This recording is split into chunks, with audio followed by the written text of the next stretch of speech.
Green Rush Nation podcast.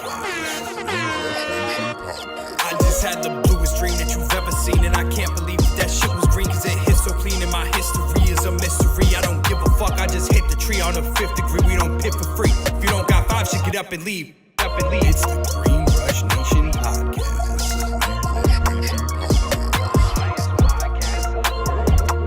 Yo, what's going on? We're back with another episode of the Green Rush Nation podcast. Today we have a very special guest. Some of you might know him. It's our friend Marquez from Best in Grass. How are you doing, brother? So good. Appreciate you having me here. Appreciate you coming out. How was your ventures in? Easy, you know, LA traffic, put on my favorite music, we're cruising. As long as I know I'm about to be here with you on this podcast, I'm in good mood. Luckily, right before we came, I was able to go and pick up my Sativa Judge Kit, which we have right here. So shout out to all the brands. But just know, I'm going to be honest. I'm going to just be honest. That's exactly what we want. Yep. Be honest, be harsh, if you will. Okay. And discerning, because these growers deserve your honest feedback. Absolutely. And you know what's funny? I'd say over like the last 2 years, my palate has really developed. And I guess you could say I'm a little bit of a brat when it comes to like having good flower. Yep. So I am a harsh judge now. You know, I Good. find myself going back home sometimes to New York, and I just be like, I'm good. You guys take this. Exactly. You know? I'm good. I'll skip this to the next one. Yep. But so here on the Green Rush Nation podcast, we want to take you back just a little bit to the first time you smoked. Do you remember the first time you smoked, and how did you consume it? All right, so this is in a barn in the middle of nowhere of Cleveland, Ohio, a small town called Chagrin Falls. Okay. And I'm with my older brother, who's 2.5 years older than me, and a bunch of his friends. I walk up into this barn. I'm like, interesting smell. Like, what's going on here? And I'm 15 years old. Okay. And they're like, hey, Andrew, my older brother's Andrew. They're like, should we tell him? Like, well, you know, obviously he's clued in, or you feel like they felt like they got caught? Yeah, like these are all like my skateboarding friends. I grew up skateboarding, so like Makes you know sense. people that I'm close with, etc. But they're older than me. Long story short, we smoke a bowl in a barn, and I'm like, this tastes interesting.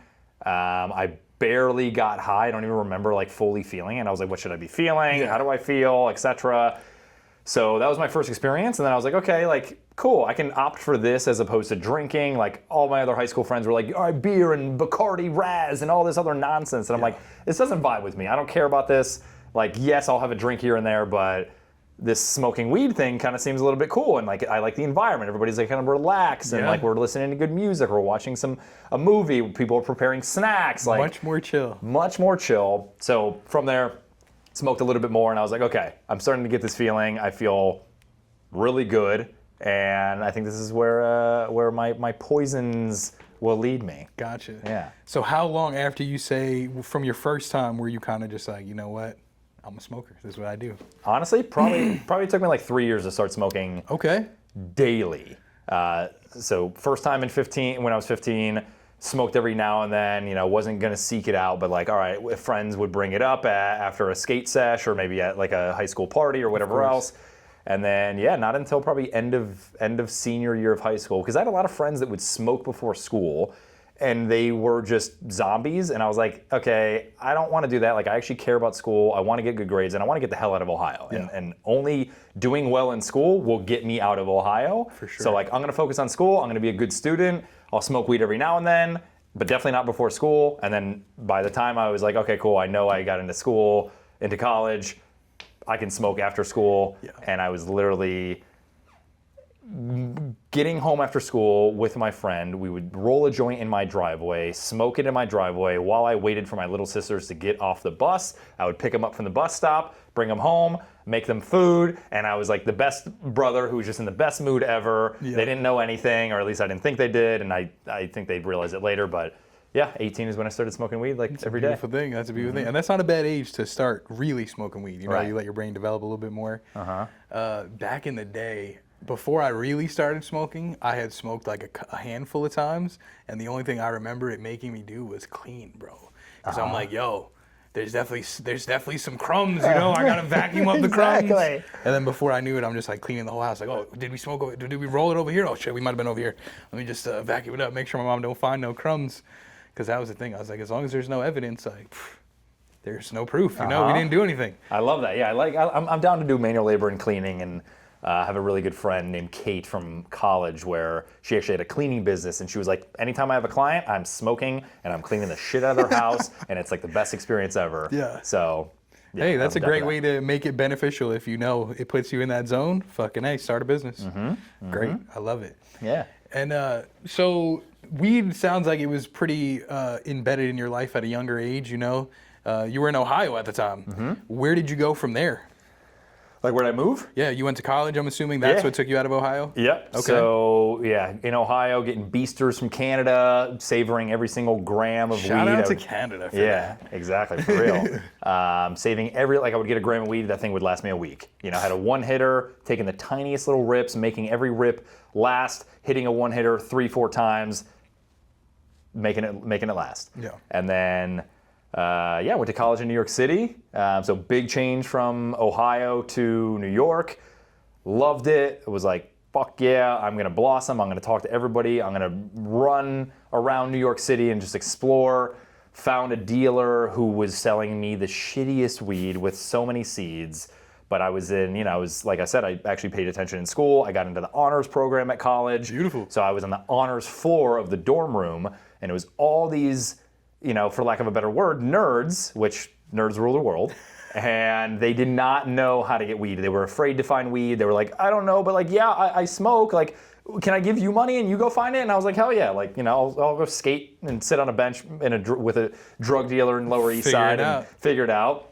And I would pick up weed for everybody on the honors floor, stack up the money, and I wasn't even doing it for money. I was just like, cool, I'm just gonna get free weed for myself. I'll buy $100 worth of weed, and from people who gave me, $120 or whatever it was, and get some free weed for myself. But it was shitty weed, seeds all up in it, stems all up in it, but fat dub sacks for $20 a pop. I was about to say, that's when the days where you were getting those fat dub sacks. You got 2 of those for $30. That was a deal, bro. You're from New York. That was a deal. Yeah, you out in Queens. Yeah.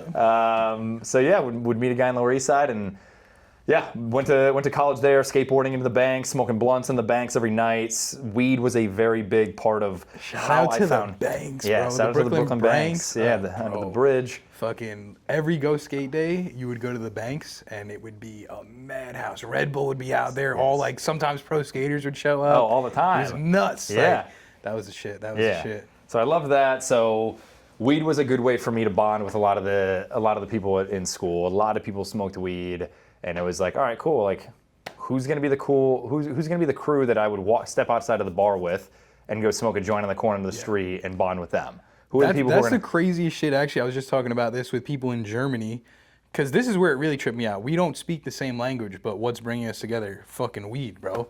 This own, all right, we can communicate, smoke weed, yeah. So I was like, yo, this really is like a universal language, and I love it because I've probably met more people due to weed than anything else in the world. Anywhere I've went, I've just known, like, if I'm smoking a joint, someone smells it, smells good. You want to hit it? Boom, instant friends. Exactly. Strangers on the street. Oh, that smells good. Cool. You want to hit? Yeah. Nobody's gonna be like, oh, that beer looks good. Can I get a sip of that? Exactly. There's no other thing like it. Maybe besides, like, I hate to say it, but like smoking cigarettes was pretty social for me as well. Just because like you could either have an extra cigarette for someone, or bum one. You need an extra cigarette. Exactly. So it's a great way to start a conversation. And my thing back in the day, I would always fuck with people because everyone, oh, you got an extra cigarette? I'm like, no such thing as an extra cigarette, bro. I was like, 20 comes in a pack. I never got 21. I was like, but you can absolutely have one, I like that. You got a buck? Yeah. Like I'm going to have to buy my next pack in New York. Expensive ass cigarettes, man. $14 a pack. Yeah, it's stupid. And that was back in probably 2008, 2010. That was when I was smoking. Like I stopped smoking probably 6 years ago at this point. So probably like 2019, 2020. Congratulations. Thank you. I There appreciate it. And, you ever smoke spliffs? Oh, fuck, bro. Going to Germany, that's all they were smoking out there. All they smoke. But it wasn't even like a spliff like I know. A spliff that I know was weed and tobacco mixed, like flower and regular tobacco. They do it with hash. Yeah. So it's hash and tobacco. And at first I was just like, oh, no, absolutely not. But then I'm like, you know what? If they're smoking it like this, there must be a reason, you know? And one, I think obviously the nicotine rush is part of it. Yep. Because they feel like they're getting higher, but that's just nicotine. Welcome to nicotine. Yeah, welcome to nicotine. But I really did taste the flavor of the hash. If it was rolled correctly with like not too much tobacco and it was mixed well, like not just thrown in, they really took their time. That's what another thing out there. They had like these little bowls, and I would see everyone just like going like this, and that was them mashing up the hash and the tobacco so that it had a fine consistency. Yeah, homogenized. Exactly. Yeah. And then you actually did taste it, and the hash tasted really fucking good. Yeah. Along with the tobacco. And it helps it burn a little bit more slower and evenly. Yeah. When you mix it up. But yeah, speaking of Germany, like one of my best friends in college, or I'm sorry, in high school, he moved from Berlin to middle of nowhere, Aurora, Ohio. Okay. And he was like, him and I just became best friends. We were the ones, that's the friend that I mentioned where like we would meet up after school, smoke a joint in my driveway. He helped me learn how to roll a joint. He would roll the best cones backwards and burn off the rest. He's like, this is how we do it in Berlin, you know, Yeah. exactly. And they did do it like that, yeah, bro. exactly. They really did. It was cool. And he was always about, you know, like we smoked regular joints for the most part, but he was very, he was a proponent for like the spliffs as well. Yeah. I feel like once you really become a connoisseur of flower and you understand like why people are doing it that way, it's because of the flavor. It's because we really want to taste those terpenes and the full profile of the flower. I mean, that's one of the biggest parts of smoking weed is like, and why people are so discerning, you know, such as yourself. It's like, I want to get a good flavor, you know, good nose, great. It smells good, but how does it taste? All right, now it tastes good. How does it make me feel? Exactly. A lot of different criteria, and that's where, you know, we'll talk about it here is why Best in Grass exists, what the judging criteria is, and getting real, honest feedback from people who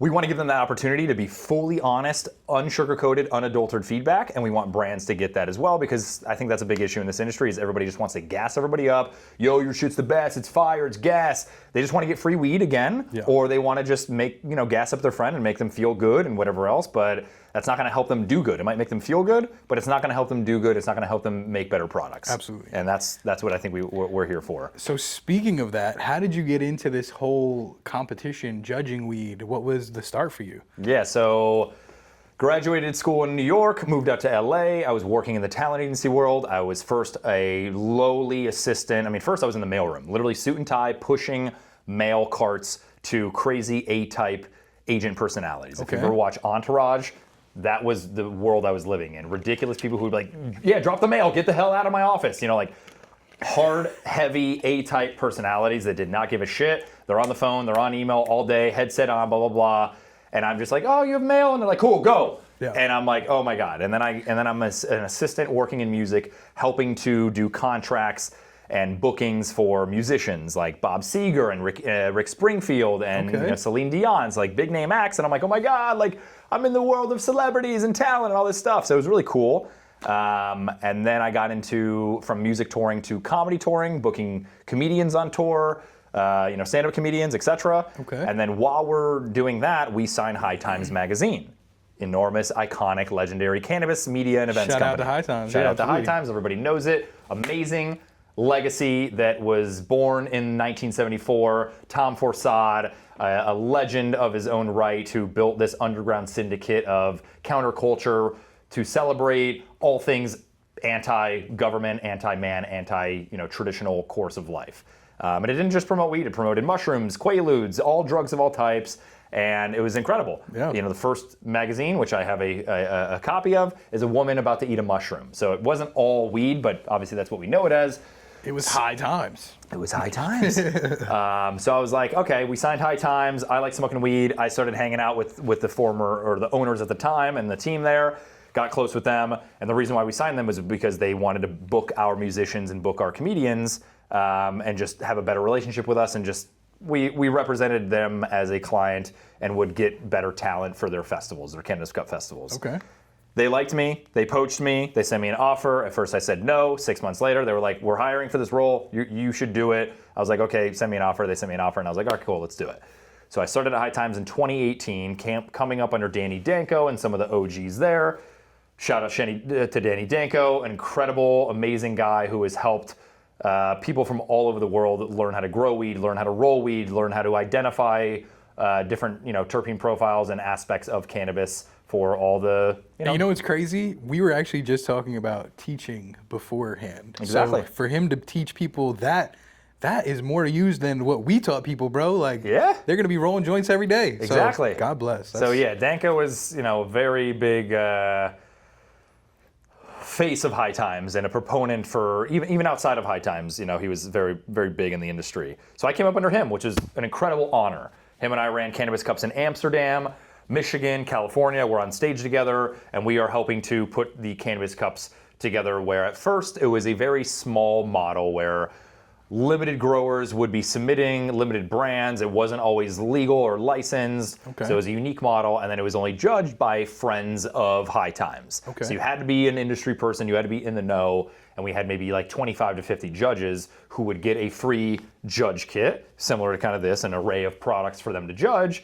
They would pick it up, and then we would really hope and pray that they would judge. And oftentimes, sadly, they'd be like, oh, sorry, man, like, I got so much free weed, I couldn't get through it all. Sorry. And I'm like, okay, like, that sucks. Yeah. Or some of them would be like, oh, sorry, I signed up and I actually never picked it up. And we're like, so for the past month, we thought you picked this kit up and you never did because, I don't know, you're too cool or you just get free weed from other people? Like, what? Yeah. So it wasn't working, and we had thousands of people being like, yo, sorry that I'm not an industry person, or that I'm not a grower, but like, I'm a person. I smoke weed. I buy weed. I would love to buy a judge kit. How do I become a High Times judge? Okay. So I was like, okay, there's something here. People want this.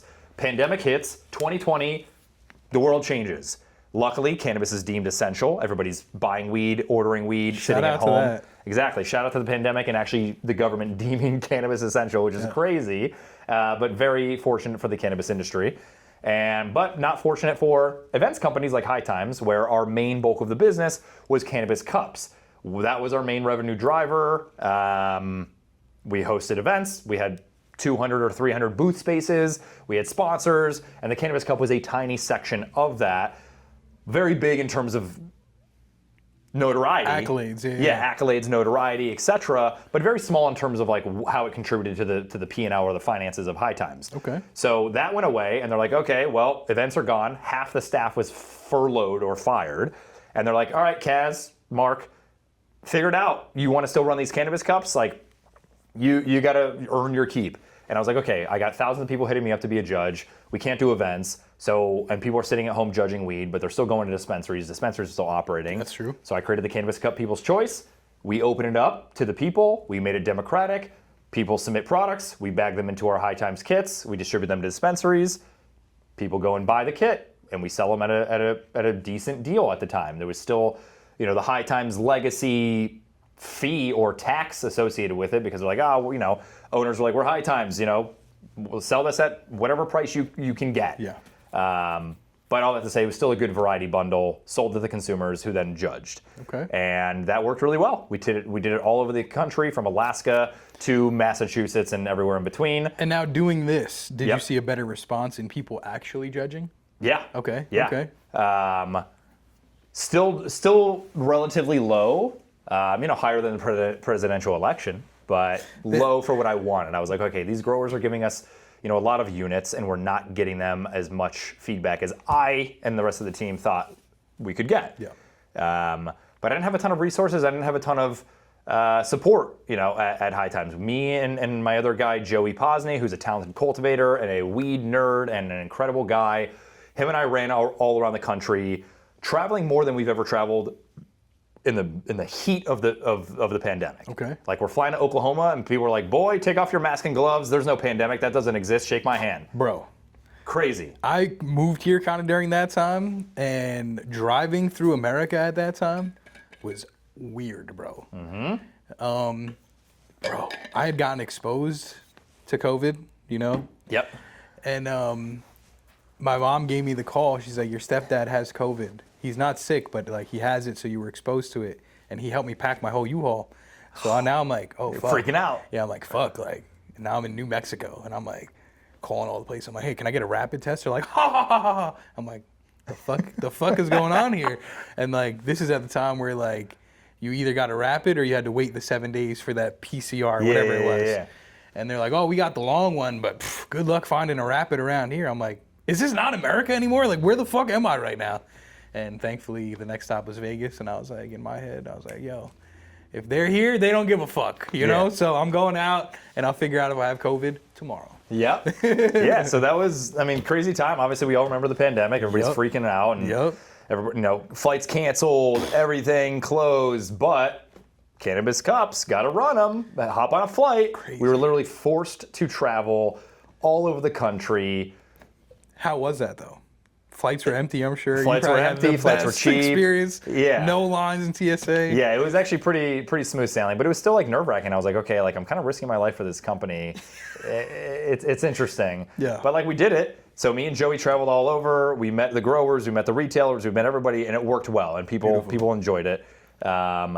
And there was a lot of things that we wanted to improve upon. You know, I had an incredible time at High Times. I met a lot of great people, and you know, half of my phone is cannabis contacts that I met through High Times. But there was a lot of pain points, and sadly, the ownership at the time, which is no longer there, they didn't really care. Okay. They were like, "Oh, the judging portal sucks. Whatever. You know, keep dealing with it. Oh, cultivators want this. Yeah, whatever. It doesn't matter. Retailers want that. Doesn't matter."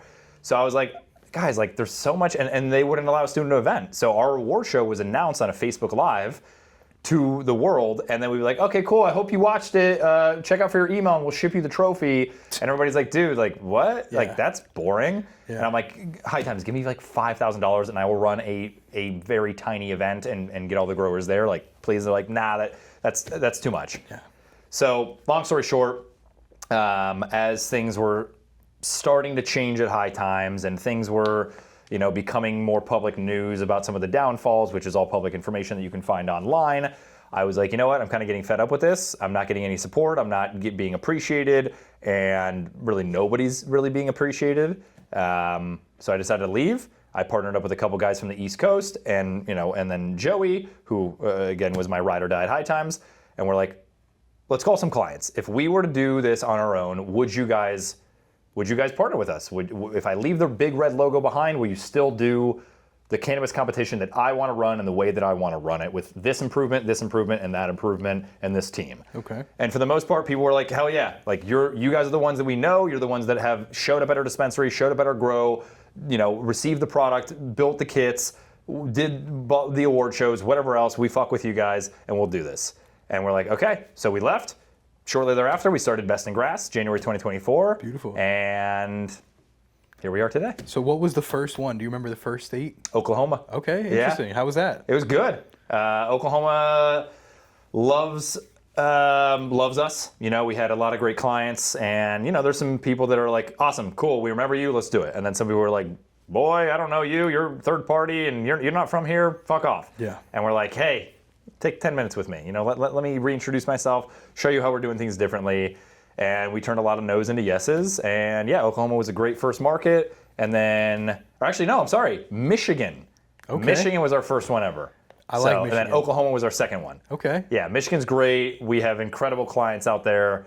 It's an incredible market. There's so many brands, so many retailers. They love this. And they're doing well. Like their weed, I was pleasantly surprised when I went out to Michigan to find out that one, they did it deli style still, so you can still smell it, touch it before you buy it, and even buy a gram if you wanted to. Yep.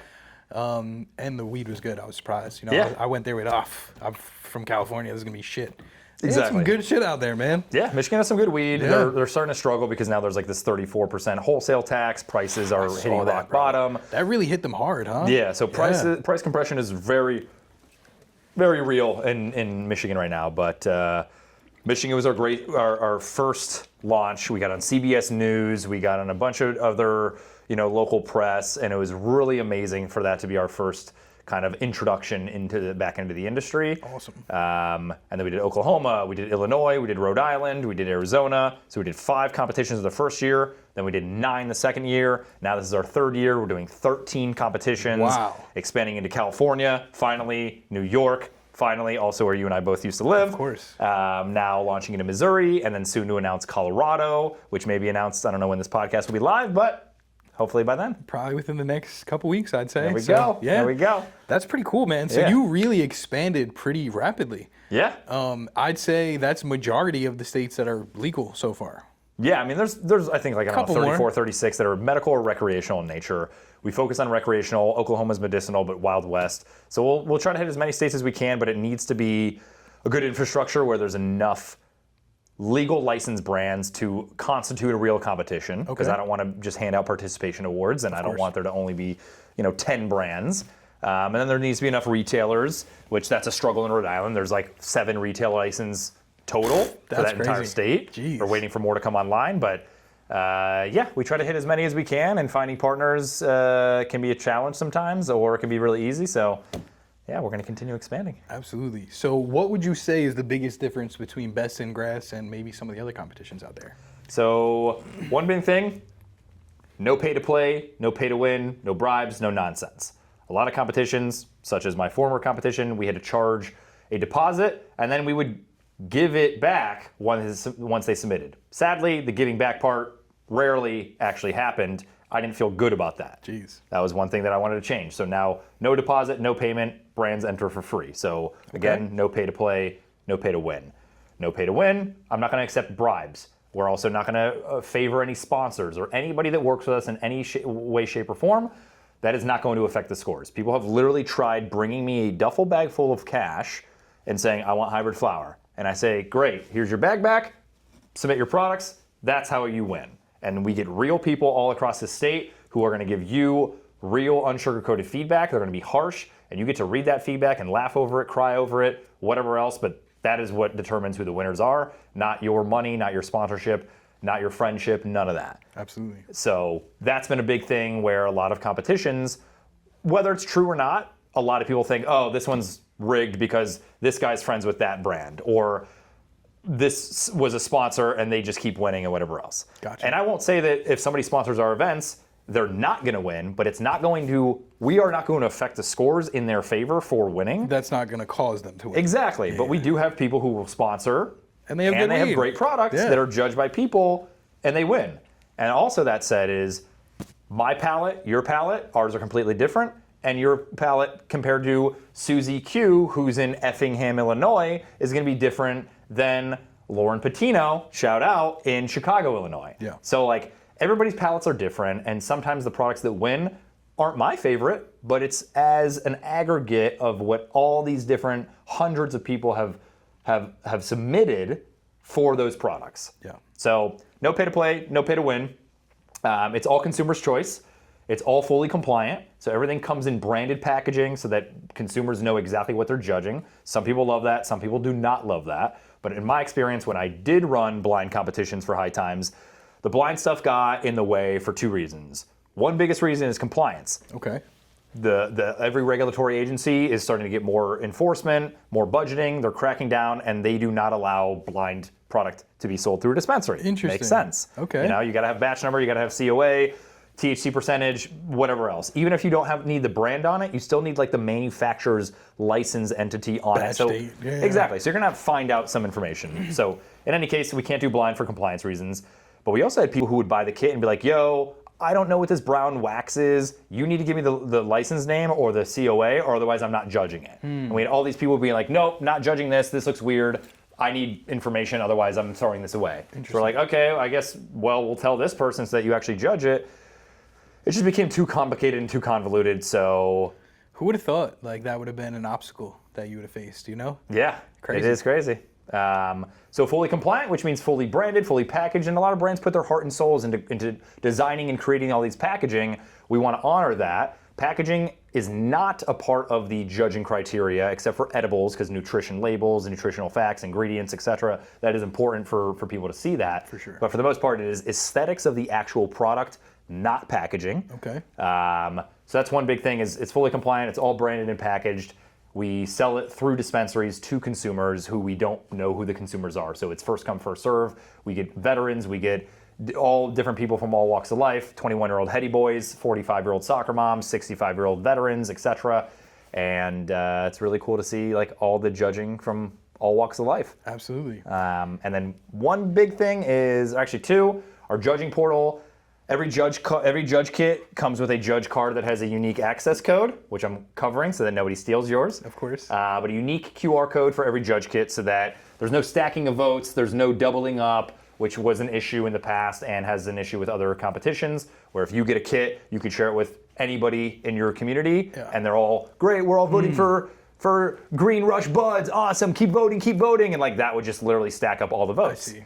You can't do that with ours. Okay. And then our back-end portal will scrape through data. We identify outliers, red flags, funny business, things like that, and we really look at that, and we'll disqualify people if we find that there's any shady business going on. For sure. And the best part, we host a beautiful cocktail attire red carpet award show. We get all the cultivators and processors together, we get all the retailers together, and we get all the consumer judges who fully judge their kit. If they complete their judging, they get tickets to an award show, and it is like dress up, everybody's in suits, dresses, they look good, they feel good, and it's an incredible event where we celebrate the winners and hand out these beautiful, heavy, hefty, shiny trophies to all the real people that deserve it. I love it. I love it. And now, so obviously you said you're going into Colorado now, and for just the future states that you do operate in, if brands wanted to get involved, how do they reach out? What would that steps look like? Yeah, thank you for laying that up. So, follow us on Instagram, bestingrass.io_. We got shut down without the underscore back in the day after building it up to like a nice community, and then Meta hates us, so. Shout out to Meta. Shout out to Meta. And then, so bestingrass.io_, follow us. Anybody can DM us. You can DM me, mayor_Mark. And then we have a website, bestingrass.io. We always list our states, how to get involved, if you want to be a retailer, if you want to be a brand submitting products, or email me, kaz@bestingrass.io. I check my emails probably too often and respond, within like 48 hours for most things. So yeah, we're friendly, we're approachable. We want to invite every single licensed brand, whether you're big, small, old, new, whatever it is, check us out. We have a good program. And this is a competition not just in flower, you do all categories. Yeah, essentially all categories except for like topicals and capsules. Okay. So we do indica, sativa, and hybrid flower, separate categories. Okay. Non-infused pre-rolls. Most states will do an infused pre-roll kit and then a solventless infused pre-roll kit for all the hash holes and the donuts, all the rosin lovers. I love it. And then we do concentrates, separately solventless concentrates. We do vape pens, and then separately rosin vape pens. Okay. And then we do our edibles categories, which are typically gummies and fruit chews, non-gummies, and then beverages and liquids and syrups. Okay. Yep. See, that's good that you broke it down so much, because in the past, like, I have been judging competitions, and I would smoke, like, the joints, say, and then the next one would be a hash. I'm like, well, this is not fair, This is not fair to this person that just put weed in their joint. Yeah. Of course, I'm going to choose the hash hole.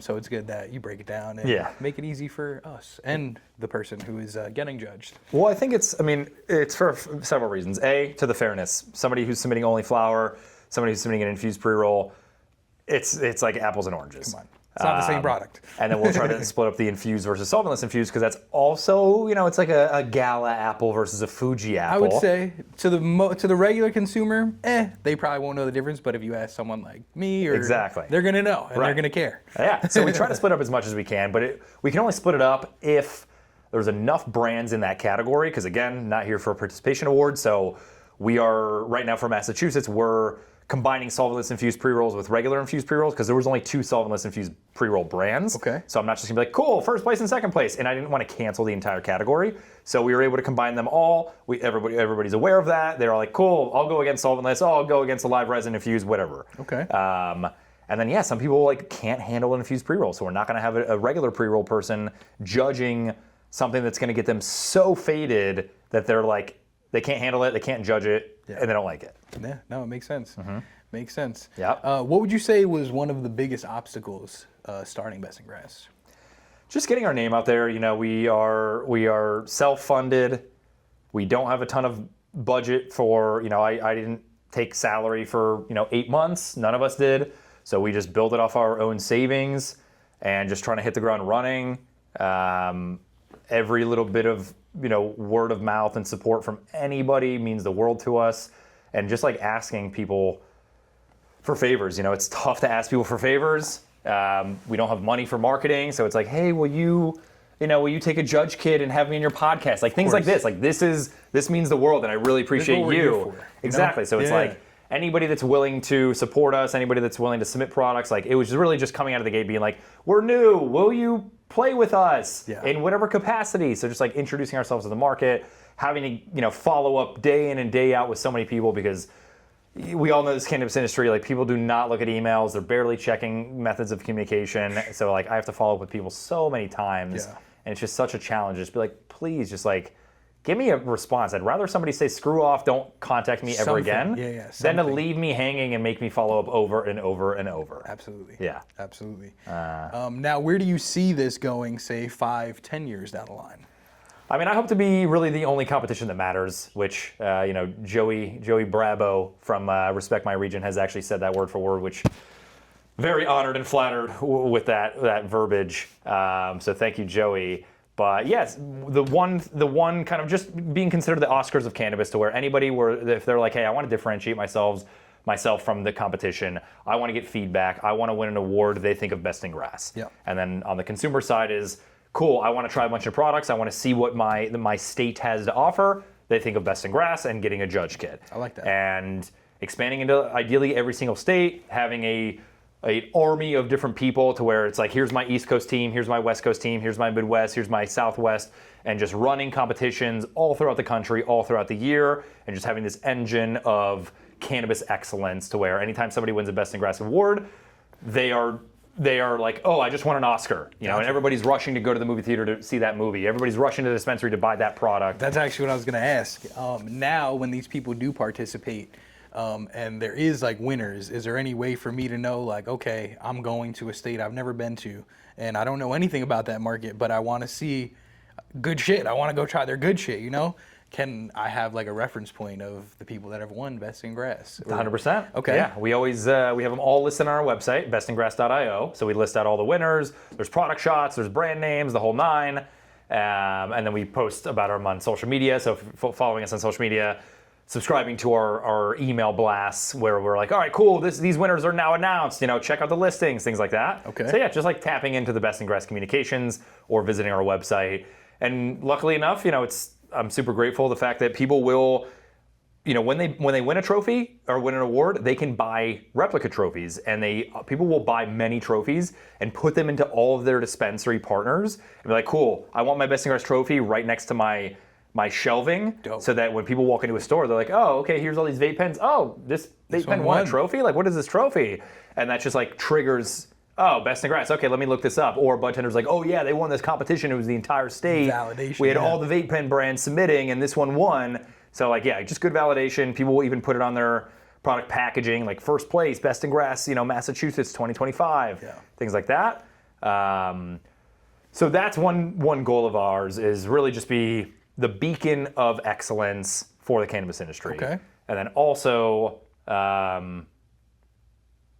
really providing, a good tech solution for feedback, and not just during the competition, but also all throughout the year, so that now we start getting Best in Grass QR codes on every single product, and then people can scan that QR code, they can rate it. Now we're getting into gamification, where it's like, okay, you rated this, now you're getting points, and then we have retailers on our Best in Grass, system. Well, that's pretty cool, because obviously not every batch is the same. So now if you can have feedback on every batch, that's not a bad idea. Exactly. What strain, what batch, what yada, yada, yada are you judging? And now they're getting feedback all the time, all throughout the year. People start earning points. Awesome, I have 10,000 Best in Grass points, and I get to go to Green Rush dispensaries and redeem that for extra product, I like that. For my next run. And for a consumer standpoint, obviously it's pretty exciting to just be involved in something like this. So if this is something you ever wanted to do, come through, get a judge kit, but then you also get to, I was going somewhere with this. Oh, deals. There's some sort of deal that you get, correct? Yeah. Okay. Yeah. So essentially, we go state to state, each state brand submit products. Then we build them into categorical judge kits. So a vape pen kit is only vape pens. An indica flower kit is only indica flower. Sativa flower kit, like this one for California, only the brands that submitted into sativa flower here for California. So everything's categorized. We look at the product, we figure out, all right, what are dispensaries selling these products for?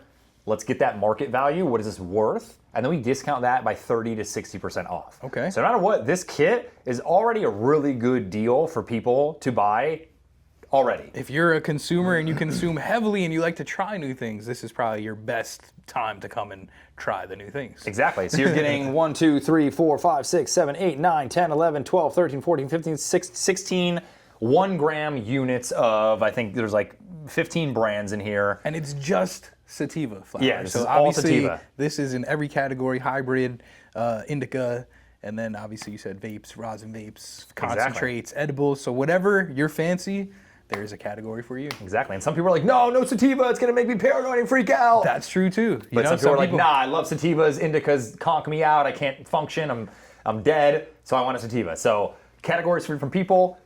We sell the Judge kits across typically 20 to 30 dispensaries in most states. Okay. So limited quantity at limited stores, sold at a really good deal. Every Judge kit comes with that Judge card, the golden ticket. And then if you judge, you get 2 months to judge. So it's plenty of time. I mean, unless you buy the Judge kit late, but 2 months from the day that we launch them. Okay. You buy the kit, you take them home. I always recommend take it slow, log into the portal, judge one strain or one product at a time, and be intentional about it. Be descriptive. All right, I'm opening the package. What did I smell? Talk about it. I opened the jar. It was a cool jar. It was a Mylar bag. It had cool branding on it. But the bud was squished or the bud was nice and fluffy. I took out the nug, bright green fluffy buds, lemony diesel aromas. Talk about what you smelled. Did you break it up and smoke it in a joint? Did you hit it in a bong, a flower vape? Like, what is your experience from start to finish? Yeah. Exactly. Be detailed. Unleash that inner novelist inside of you, and give us the entire story. It is never too much. You can literally not give us too much detail because the growers literally love the stories every time. That is their favorite part, and it's all anonymous, so you can be super honest, and nobody's going to know that it's you. Yeah. But 2 months of judging, be descriptive, give every product its own quality time. And then if you judge by the deadline, you get 2 free tickets to the award show, which is, again, an amazing event with all the industry there. Everybody dresses up. It's really beautiful. When people come to our events, they're like, dude, this was amazing. Great. And I'm like, I can't wait. Yes. I'm excited. Yeah. And then they also get a credit that is equal to 20% of their Judge kit purchase price that they get to shop at the dispensary that they bought their Judge kit from. Okay. So we essentially are the only competition in the world that gives people free tickets for judging, gives them money for judging, drives those customers back into the dispensaries that partnered with us, worked with us, sold the Judge kits. So now the dispensaries are getting those customers back in their door. The customers are getting this cool incentive where they get to go buy more weed, and it's all activated after the award show so that hopefully we're like, all right, Green Rush Buds wins first place indica flower, sativa flower. Hey, judges, your credits are now active, and hopefully any dispensary that has Green Rush Buds, they're going to buy that product. So hopefully they buy the winning product, but they can buy whatever they want, and they say, hey, cool, I want to redeem my Best in Grass credit. I bought a kit for $100, my 20% is $20. Or I bought a kit for $50, my 20% is $10. Great, here's your product, here's your discount. I like that. I like that. So it's been incentive to participate and then still enjoy after the fact. Exactly. Very cool. I know you said it already, but where can the people find you? Website, social media, and is there anything else that you think the people need to know about Best in Grass? So bestingrass.io _ on social media, bestingrass.io on web. We typically list out all information there. Read it, get familiar with it, then ask us questions. A lot of people sadly ask us questions before actually looking at anything that we have publicly available, so that's always fun. Great. And I think it's about proving to the industry, both businesses and consumers, that competitions can be ran with integrity, with honesty, with transparency, with, again, no pay to play, no pay to win. And we have a really good team that is, pushing that message all along the way. We're always trying to expand into new states. As we expand, we typically are hiring new people, and we love, finding people in the industry that have good contacts, good connections, and a good personality to represent our brand, because we're not the type that's like, too cool for school, we don't smile, none of that, which I think a lot of people have literally come to us and being like, you guys are a lot more approachable, you're less stoner bro, you're less gangster, that type vibe, which a lot of cannabis brands or competitions are like. Okay. And yeah, I grew up rocking, baggy ass clothes and fitted hats and not smiling in photos because I thought it was cool. But nah, smiling in photos, being friendly, being approachable, that is where I think we can open this up. That is cool. Yeah. And that is where we can open it up to people who aren't in this industry, because they have opinions, they have political power, they have money. We need that in our industry. Yes, I want the culture and the corporate to be able to come together, and we're only going to get these businesses to sustain themselves if they can bring in all the soccer moms who are like, nah, I drink Merlot at the end of the night. I want 100%. that mom to say, you know what, I'm actually done drinking Pinot Grigio, and I want to smoke a pre-roll at the end of the night, and I'm going to support cannabis with my dollar. So if we're more friendly, if we're more approachable, if we have events that look nice, feel nice, More inclusive. more inclusive, we will get more of those people involved, and we'll stop having people like my mom being like, "Why are you in cannabis?" Blah blah. Like I need to convert her and everybody else who's just used to the stigma that cannabis is, not good. Yeah. Makes you lazy. Exactly. I haven't met one lazy person in this industry, let me tell you. Damn right. Damn right. But no, I appreciate everybody who's watching here. I appreciate you for having me on this. This is an incredible platform that we can be on. Shout out to General Hydroponics, who's been a presenting sponsor for California, and a big sponsor for all of our competitions across the country. And more great brands that are coming on board soon. Check us out, follow the tour, and we'll be coming to a city and state near you. Absolutely. You heard the man. Make sure if they are in your town to go pick up a judge kit so that you guys can participate and have your voice heard as well. Like he said, it's anonymous, so don't be afraid to be harsh and don't be afraid to be gully and tell them how you really feel. But yeah, that's been another episode of the Green Rush Nation podcast. Make sure you check them out, follow them, participate. I'm going to be potentially going live for some of these entries. That's usually what I do just to get the people involved and knowing that I'm actually smoking these entries and I'm not just bullshitting. Yeah, good. So, we appreciate you coming out and sharing your story, brother. Hell yeah, man. Appreciate you. Best in grass. We'll see you soon. We'll see you. Thank you for sharing, liking, subscribing. Tell your mother, brother, sister, whoever you think needs to know. And we will see you next time.